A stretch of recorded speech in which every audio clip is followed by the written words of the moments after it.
Habis semua amalnya Pak, dosanya orang masuk. Datang lagi orang, ambil lagi dosanya. Datang lagi, ambil dosanya. Akhirnya apa? Habis amalnya, dosanya orang bertumpuk. Inilah orang bangkrut. Kenapa? Karena dia jahat sama tetangganya. Makanya kalau ada orang rajin sholat, hitam jidatnya gara-gara sholat, Senin Kamis dia puasa, ngajar ngaji, tadarus tiap hari, tapi sama depan rumahnya jahat. Sama samping rumahnya dia ambil gotnya, sama samping kanannya dia serobot pagarnya, sama belakangnya dia tutup got rumahnya. Maka orang seperti ini bangkrut nanti di akhirat. Itulah bahayanya orang baku putus persaudaraan. Itulah bahayanya orang baku musuh. Makanya jangan berpecah belah, jangan bermusuhan, jangan bertengkar, apalagi gara-gara pemilu. Dongo. Orang mau jadi anggota DPR, kau yang bertengkar. Tolo-tolo. Orang mau jadi presiden, dia yang baku musuh padahal dia sudah bersahabat 30 tahun. Gara-gara beda pilihan, bertengkar, tidak mau lagi ketemu. Dongo, beleng-beleng, buntu. Apa kau ambil bertengkar? Nah bukan kau nak kasih gajinya, nak kasih ke honornya. Siapa calonmu? A, kamu. B, sama-sama bangsa Indonesia. Ada masalah bos. Ini yang menyebabkan orang putus persaudaraan. Mari kita lihat apa sebabnya orang bermusuh-musuhan sekarang. Tahun 2019 ini gara-gara pemilu. Kenapa orang bertengkar gara-gara pemilu? Apa sebabnya? Satu sebabnya karena calegnya sendiri yang kasih berpecah orang. Maka tolong caleg jangan bodoh-bodohi masyarakat. Jangan sembarang kau bilang siap mewakafkan diri untuk rakyat. Bale-bale kau cilaka. Bikin apa? Dia bikin baleho besar-besar. Apa nak tulis? Lautan ku seberangi, gunung kan ku daki, masjid kau lewati. Saya menghindari di kipas angin sebenarnya Pak, karena saya alergi angin. Kalau bisa hadapkan ke Kapolres saja.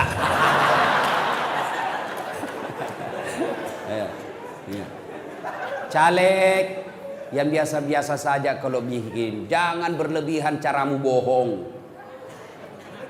Ya, hadir untuk rakyat, hidup mati untuk rakyat. Betul jako itu bos. Bagi-bagi kartu nama, pilih saya, ini kartu namaku, nomor HP ku di situ, 24 jam telepon saya, aman. Begitu terpilih dah ganti nomor HP-nya. Ada begitu di sini? Ada. Jangan pilih Bogo. Yang itu incumbent itu gampang sekali dinilai. Kalau dia 5 tahun selama ini dia bohong, jangan kau lagi pilih. Bodoh kamu kalau kau masih pilih, dia sudah kau nak tipu. Gara-gara nak kasih kau saja sarung, jilbab, siap. Caleg biasa-biasa sajalah. Fotonya saja caleg sekarang banyak pembohong. Wih, halus mukanya Pak. Dah ada jerawatnya, mulus putih. Sekalinya kita ketemu, hancur. Ternyata rahasianya kamera 360. Enggak lah. Caleg kasihan, jangan bodoh-bodohi rakyat. Jangan kau sogok rakyat. Perbaiki negara dengan jangan hilangkan itu money politik. Masa sepupumu, sekampungmu, samamu sekolah hanya kau hargai 200 rupiah, 200 ribu. Kau hina itu, kasihan sekampungmu. Rakyat juga jangan kau peras caleg.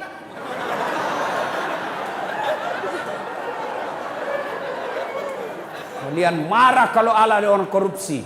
Kalian mengamuk kalau lihat korupsi di televisi. Tapi kalian mau mengambil uang sogoknya. Mau negara kita baik? Mau? Yuk ciptakan politik yang tidak perlu biaya mahal.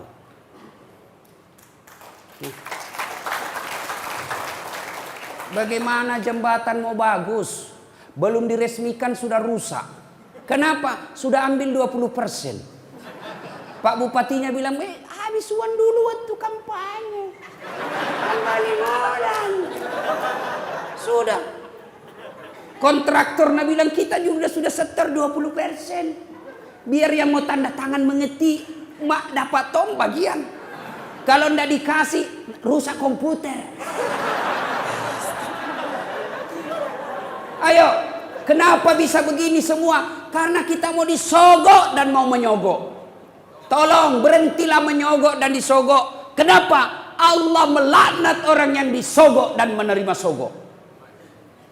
Ya, ingat waktu Nabi Isra Mi'raj, ada orang tangannya manusia, kakinya manusia, badannya manusia, tapi kepalanya anjing.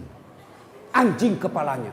Nabi bertanya sama Jibril, Jibril siapa itu Jibril? Jibril menjawab, itu umatmu yang disogok dan menyogok.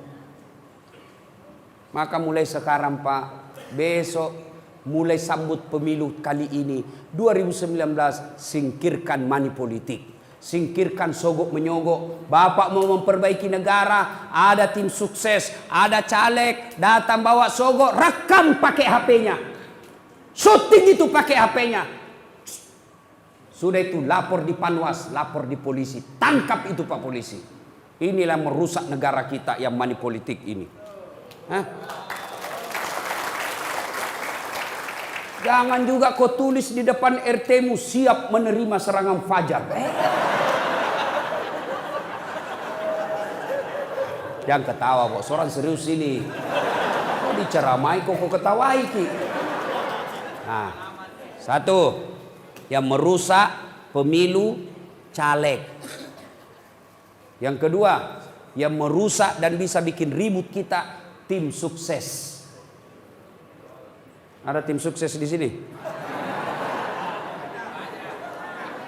Ini juga biasa tim sukses, banyak bohongnya. Siapa? Aman RT 4, 300 suara. Kita bisa ambil 250. Yang 50 ini dibagi-bagi orang lain Pak. Kita 250. Begitu penghitungan suara cuma 20 yang suaranya. Bah, ini yang biasa ini. Karena sudah malu, sudah terima proposal, sudah dapat duit, uangnya habis orang, cuma 20 suaranya, maka dia menghasut menjadi provokator. Tim sukses, jangan kau sukses sendiri. Hah? Dan biasanya tim sukses itu kontraktor. Supaya nanti kalau menang calonnya dapat proyek, minimal penunjukan langsung. Ada kontraktor di sini? Ada? Hati-hati kok bos. Pernah dengar ceritanya kontraktor di akhirat? Jadi baku SMS penghuni sorga Pak sama penghuni neraka. Nah bilang penghuni sorga, bagaimana kabarmu di neraka? Nah udah deh, nggak ada enaknya di sini deh, di blender kita terus, nggak ada jam istirahat, dipalu-palui kita terus di sini. Nah bilang dari neraka, kau ya bagaimana? Enaknya ini di sorga, baru dibayangkan sudah ada di depan tak, 1 laki-laki 7 bidadari. Nah bilang berapa? 7? Masa? Iyo 7 bidadari, suci terus, nggak pernah kentut. Nggak seperti cerita di rumah 13 kali kentut satu hari.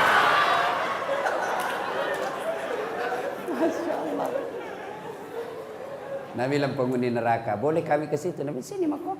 Bagaimana caranya? Dia bilang kau bikin jembatan dari surga, saya juga bikin jembatan dari neraka. Karena orang di neraka itu kan kreatif Pak, banyak akalnya. Nah, kau bikin jembatan dari neraka, saya juga bikin dari surga. Oke, jalan.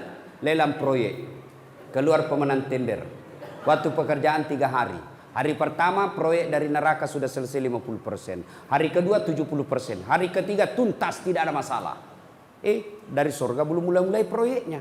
Berteriaklah ini dari neraka. Woi, kenapa kau belum mulai proyekmu? Kami sudah sampai di tengah seperti perjanjian. Apa dia bilang dari surga? Bagaimana mau dimulai? Kontraktor, pengawas, pemborong, panitia ada semua di situ.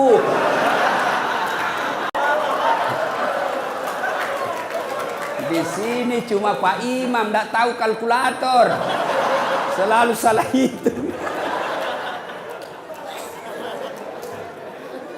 Itu kontraktor. Kalau anggota DPR pernah dengar ceritanya?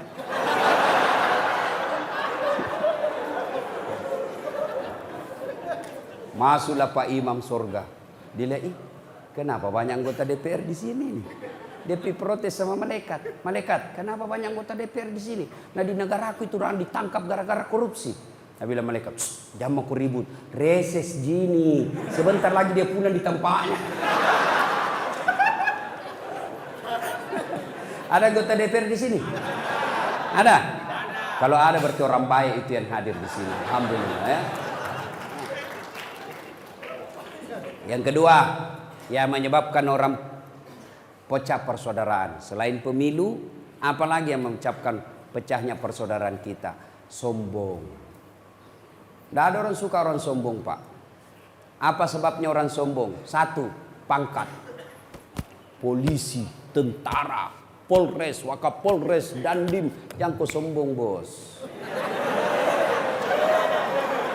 Kenapa? Ada masa pensiunmu. Begitu kau pensiun, suka tidak suka, mari tongkat komando, kasih orang lain, bos. Kau polisi mau sombong, pensiun kau masuk jadi rakyat biasa, hilang kau punya pangkat. Kau pakai lagi pangkatmu, nak bilang kau orang gila. Betul? Betul? Maka polisi jangan sombong. Jangan menghina rakyat. Jangan melecehkan rakyat. Polisi jangan sombong. Jabatan ada batasnya. Polisi saja tidak boleh sombong, apalagi kamu yang pengangguran.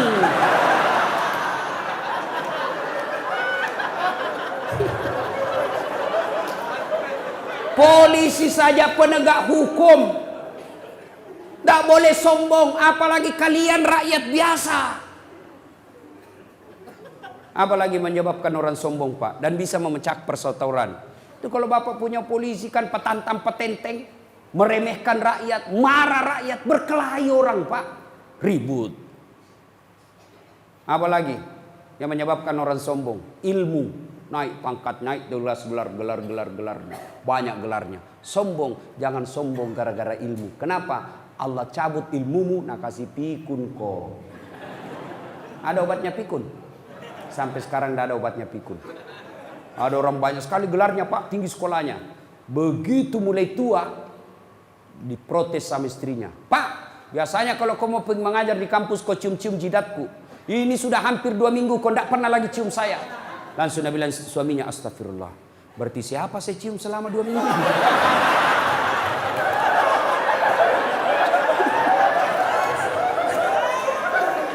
Ternyata pembantunya cium. Jangan sombong. Kalau Allah marah nak kasih pikun kok. Tidak bisa kau bedakan mana istri mana pembantu. Jangan juga modus. Mantan-mantan sudah dengar ceramah begini, pura-pura pikun. Didapat di kamar sama pembantunya, didapat sama anaknya. Kukira mamamu nak.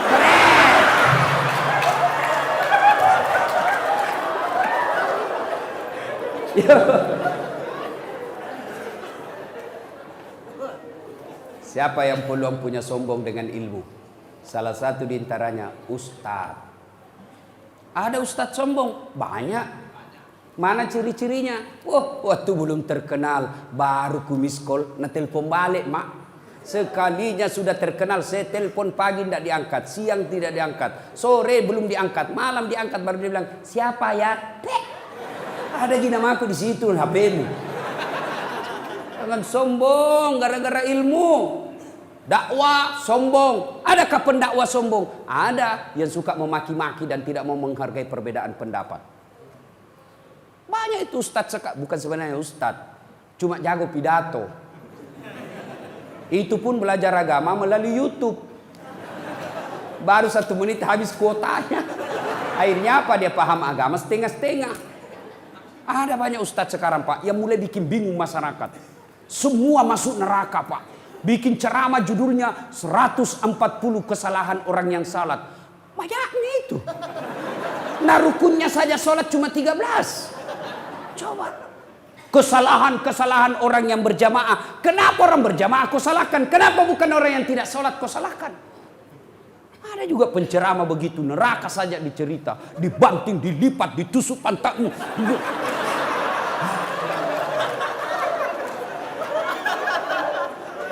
Itu saja ceramahnya Pak, bid'ah saja, bid'ah masuk neraka. Nenekmu punya neraka.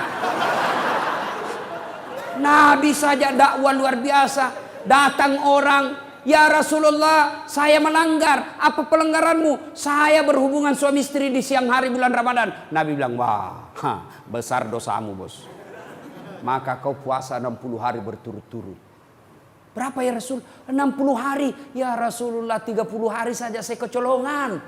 Apalagi 60 hari. Tidak mampu ya Rasul. Kalau begitu kau kasih makan fakir miskin 60 di kampungmu. Berapa ya Rasul? 60. Ya saya orang miskin ya Rasul. Dalam hati Nabi, ini sudah miskin melanggar lagi.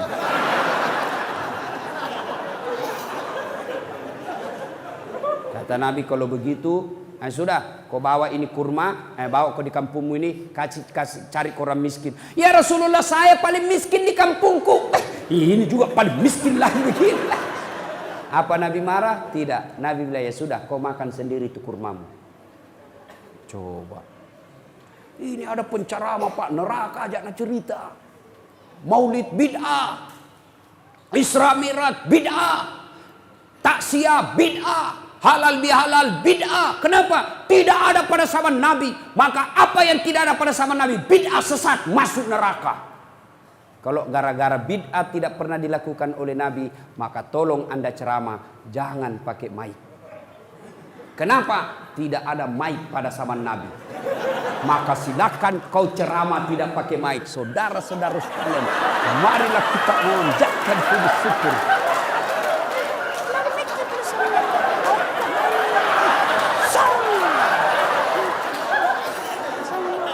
Iya toh?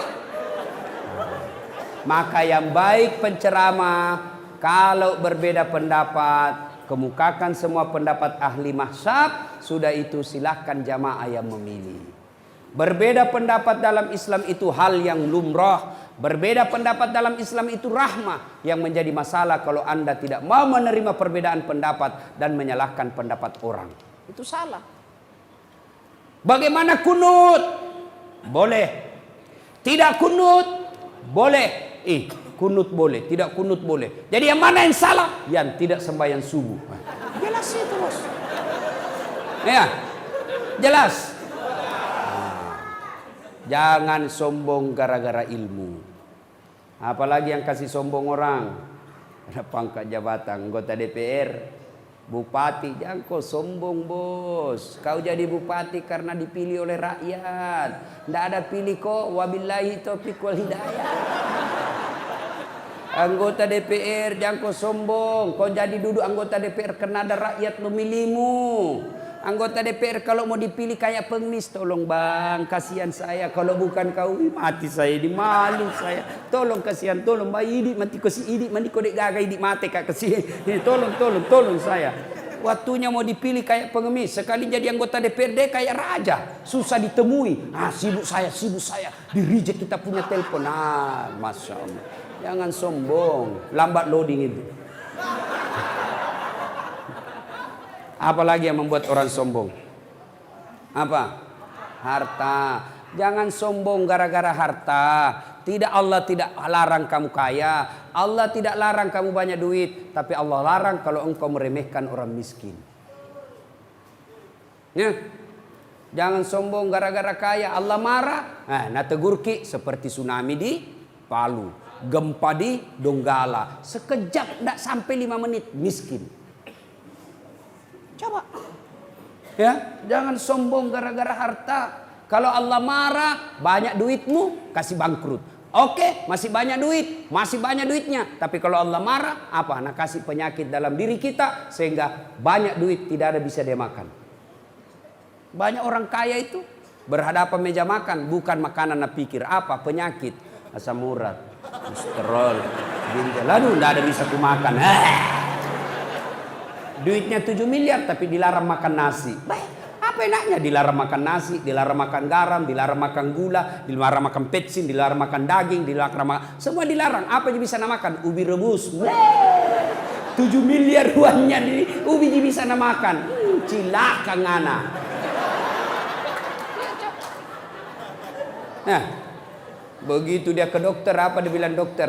Bapak selama aktif tidak pernah kena matahari. Mulai besok bapak harus kena jemur matahari. Mulai jam 7:30 sampai jam 10 bapak keliling di kompleks. Jangan pakai baju ya. Nah, bapak pakai celana pendek. Jangan pakai sendal. Kelilinglah dia di kompleks dari 7:30 sampai jam 10 tidak pakai baju, pakai celana pendek, tidak pakai sendal. Apa bedanya sama gembel? Jangan sombong gara-gara harta. Apalagi yang membuat biasa orang sombong? Karena popularitas. Kaya, cantik. Nah, ibu-ibu jangan cantik. Kenapa? Cantik ada batasnya. 17 tahun sweet 17. Cantik memang menggoda. Setiap kau tersenyum satu kampung terpesona. 17 tahun. Tapi balik itu angka 17. 71. Masih cantik kok. Senyum lari cucumu. Dikira mau digigit. Hah? Berhenti sombong. Allah tidak mencintai orang yang sombong. Allah melaknat orang-orang yang sombong. Kenapa? Sombong itu pakaian Allah, tidak boleh kalian pakai. Kenapa? Itulah sebabnya Asmaul Husna yang kita baca tadi, satu dari 99 nama Allah ada disebut Al-Mutakabbir. Apa itu? Yang maha kaya, yang maha sombong. Kenapa Al-Mutakabbir? Maha sombong. Kenapa Allah maha sombong? Karena memang hanya Allah yang tak terbatas. Apa yang disombongkan kita, Pak? Di atas langit ada langit. Bapak kaya, masih ada lebih kaya dari Bapak. Maka Allah dalam hadis qudsi Allah jelaskan, ada 3 temannya setan di dunia. 3 temannya setan, Pak. Saya ulang, temannya setan di dunia. Satu diantaranya kata Nabi, ganiyun mutakabbir, orang kaya yang sombong. Kaya harta, hartawan sombong, temannya setan. Kaya pangkat, pejabat sombong, temannya setan. Kaya ilmu, ilmuwan, temannya setan kalau dia sombong. Kaya mukanya cantik rupawan, sombong, temannya setan. Tapi meskipun dia temannya setan, orang masih memaklumi. Kalau dia kaya, jabatannya tinggi, selebriti, cantik, orang masih bilang, iya tahu, wajarlah dia sombong. Dia kaya, ada pangkatnya, populer, cantik. Meskipun dia temannya setan, tapi memang ada jalannya dia sombong. Tapi kalau sudah jelek, pengangguran, tidak terkenal, hitam, bau mulutnya, busa-busa kalepanya, sombong lagi. Bukan mahkotamannya setan, tapi kau sudah jadi setan cilaka. Ada sombong di sini? Ada. Sombong menyebabkan putus persaudaraan karena Anda meremehkan orang lain. Begitu Anda meremehkan orang lain, maka Anda orang tersinggung dan bisa terjadi perkelahian. Apalagi yang menyebabkan orang sombong, orang berpecah belah? Apalagi sakwa sangka, buruk sangka. Buruk sangka menyebabkan putusnya persaudaraan. Bahkan buruk sangka bukan persaudaraan antar sesama manusia saja, bukan hanya tetangga saja, bukan teman kantor saja yang bisa bubar, tapi karena buruk sangka suami istri bisa bubar. Kenapa? Dia telepon suaminya tidak dijawab. 2 kali nak telepon tidak dijawab. Akhirnya apa? Buruk sangka nih. Pasti ketemu lagi tuh temannya. Si runtut sih. Ada lagi tuh sama teman SMA-nya. Pasti nak pegang di tangannya. Padahal ibu baik sangka. Suami tak tidak angkat teleponnya karena lagi menghadap sama komandannya. Masa mau terima telepon? Dianggap kurang ajar sama atasan. Telepon tidak jawab, baik sangka. Oh mungkin suamiku lagi buang air besar. Kan tidak enak kata rutin. Sedikit lagi bu. Kan tidak nyaman bos. Baik sangka. Ayo. Ada sesuatu. Saya lihat istrimu, suamimu bonceng cewek. 2 kali saya lihat lewat. Lain-lain dia bonceng cewek, 2 cewek dia. Baik sangka. Apa? Suamiku memang bonceng cewek lain-lain karena kerjanya tukang ojek. Baik sangka. Ya. Ibu-ibu Bayangkari, baik sangkalah sama suami. Tenang itu ibu orang kalau baik sangka. Sebaliknya sangka buruk membuat ibu-ibu gelisah dan tidak bisa tidur. Jangan kasihan suaminya dijadikan tahanan kota. Gak bisa kemana-mana. Baru 1 jam pergi suaminya menelpon mi. Di mana kok pak? Di mana kok? Iya ada aja di Polres ini. Aku ribut. Nah dengar semua teman. Mana kok? Mau kok pulang? La ilaha illallah. Ada pernah dikasih gitu sama istrinya pak? Ada? Ada? Ada yang takut sama istrinya sini? Berhenti kok jadi laki-laki. Apa mau takut sama istri? Nah gajimu ambil semua. Belum pindah tunjangan, nah tahu itu. Jangan takut sama istri pak. Tidak boleh itu perempuan mengendalikan kita. Harga diri sama laki-laki pak. Tidak boleh diinjak-injak perempuan. Nah, saya bilang kalau marah Ustaz, nah pecahkan piring, pecahkan 1 lusin. Bantu kalau dia pecahkan 1, kita pecahkan 12. Iya pak. Dia pecahkan handphone, lebih bagus lagi, bebas, tidak ada dikontrol lagi kita. Jangan mau takut sama istri. Dia semua gaji kita diambil. Coba dibelikan mobil, dicicilkan rumah, apalagi dibelikan tawas. Masa kita mau takut sama dia? Gencungnya semua kita belikan, bedaknya kita semua tanggung. Masa mau takut sama istri? Kalau dia pecahkan piring, pecahkan 12. Piring boleh dibeli, tapi harga diri sebagai suami tidak boleh diinjak-injak. Takbir! Takbir! Betul kah? Berani kau sama istrimu? Mana ada polisi tidak takut sama istrinya? Tunjukkan saya polisi yang berani sama istrinya. Takut semua itu sama istrinya, itu polisi pak. Nah bilang temanku, sebenarnya kita polisi Ustadz bukan takut sama istri. Cuma ini istri selalu melapor sama istrinya komandan. Dan ini masalah, komandan juga takut sama istrinya.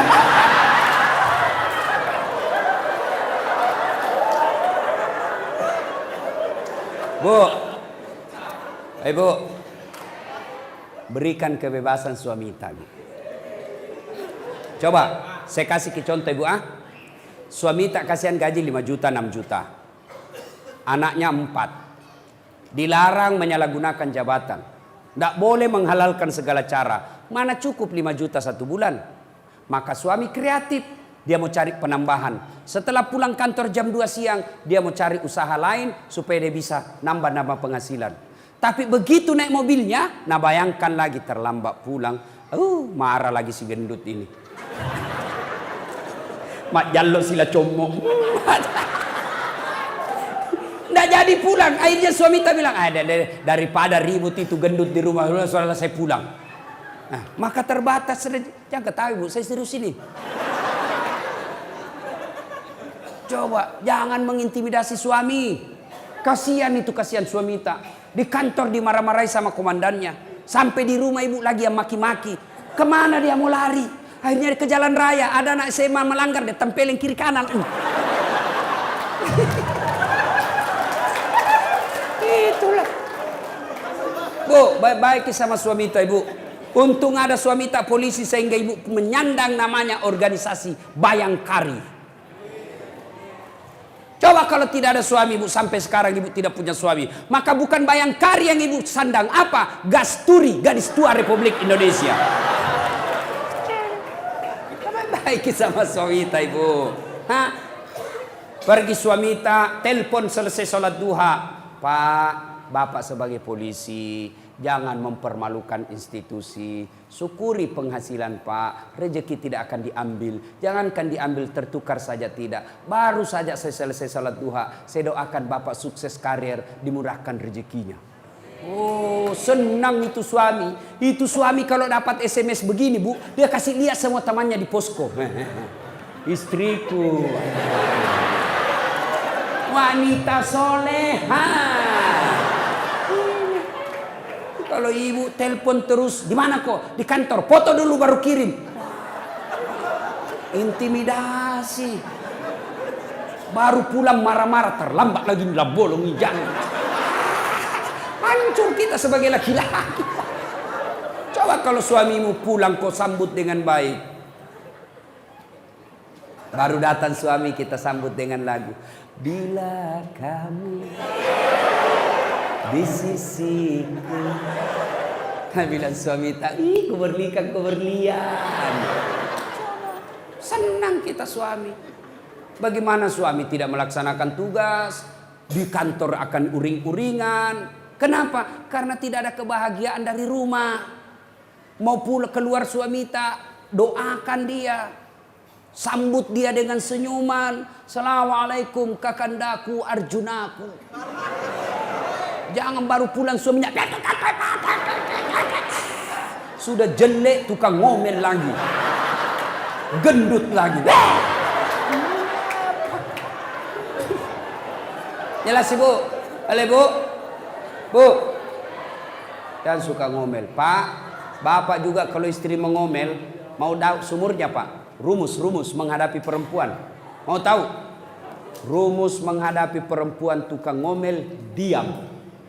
Kalau perlu bapak minum obat tidur. Biar dia ngomel sampai pagi. Pak, yang penting kita sudah tidur. Bagaimana istri tidak ngomel pak? Gaji 5 juta, anak 4, cicilan rumah, cicilan mobil 5 juta mana cukup? Maka itulah kehebatannya perempuan, dia bisa atur sampai akhir bulan. Kalau dia marah-marah, tenangki saja. Biarkan, makan saja obat tidur, selesai masalah. Kalau dia marah-marah, jangan dibalas. Kalau dia ngomel, dijelaskan, tambah datang pertanyaan. Dijelaskan 1, muncul 2. Jelaskan 2, muncul 3. Apalagi kalau Nabi bilang, pokoknya, sudah dia maki saja. Tidak jalan itu otaknya itu. Itu perempuan. Sudah dijelaskan, lain lagi masalah yang muncul. Masalah yang 10 tahun nak ungkap lagi. Kenapa balik ku dapat itu SMS-mu dulu? Nah lewat itu. Ini semua ini. Penrasu-rasu. Mau kau diceraikan, ada mi anak. Dipertahankan kau bikin stres. Diam-diam. Maka bapak-bapak kalau istri tak ngomel, diam saja. Kan tidak susah, tidak gampang juga jadi istri itu pak. Bayangkan mulai dari hamil. Ibu-ibu masih ingat waktu tak hamil? Menderita toh? Saya ingat waktu istriku hamil. Waktu 7 bulan dia bilang, ada lagi di sini Ustaz. Naik lagi. Dalam hatiku, ewaya lemu. Melahirkan itu perempuan, pilihannya antara hidup dan mati. Tidak ada itu ibu melahirkan senyum, meskipun istri Kapolres.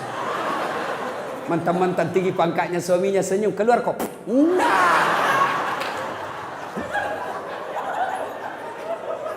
Nah sudahlah, kalau istri mengomel, bayangkan saja kita lagi susah-susahnya melahirkan. Ya.